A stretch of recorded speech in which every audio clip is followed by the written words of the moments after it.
நடக்காத விஷயங்களை நினைச்சு கவலைப்பட்டுக்கிட்டே இருக்கறனால எதுவுமே மாறப் போறது கிடையாது. ஒண்ணு மட்டும் ஞாபகம் வச்சுக்கோங்க. உங்களுடைய கடந்த காலத்துக்காக இந்த நிகழ்காலத்துல நீங்க வருத்தப்படுறீங்க அப்படின்னா, இந்த நிகழ்காலத்துக்காக வரக்கூடிய எதிர்காலத்துல நீங்க வருத்தப்பட வேண்டிய நேரம் நிச்சயமா வரும். அதனால கடந்தது கடந்ததாகவே இருக்கட்டும். வரப்போற நிமிஷம் நல்ல விஷயமாகவே இருக்கட்டும். அது நமக்கு தெரியாது. ஆனா இந்த நிமிஷம் மகிழ்ச்சியோட சந்தோஷமாக இருக்கிறதுக்கு என்ன செய்யணும் அப்படிங்கறத முன்னெடுத்தீங்கன்னா மட்டும்தான் வாழ்க்கை அழகா இருக்கும்.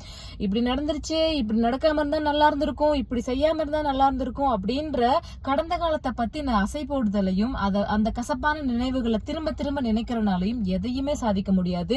நம்ம மனச நம்ம எந்த அளவுக்கு நடந்துருச்சு, இதுக்கப்புறம் என்ன செய்ய போறோம் அப்படிங்கறத நோக்கி நம்மளுடைய போக்கஸ் இருக்கணும். மனச பக்குவப்படுத்திக்கணும்.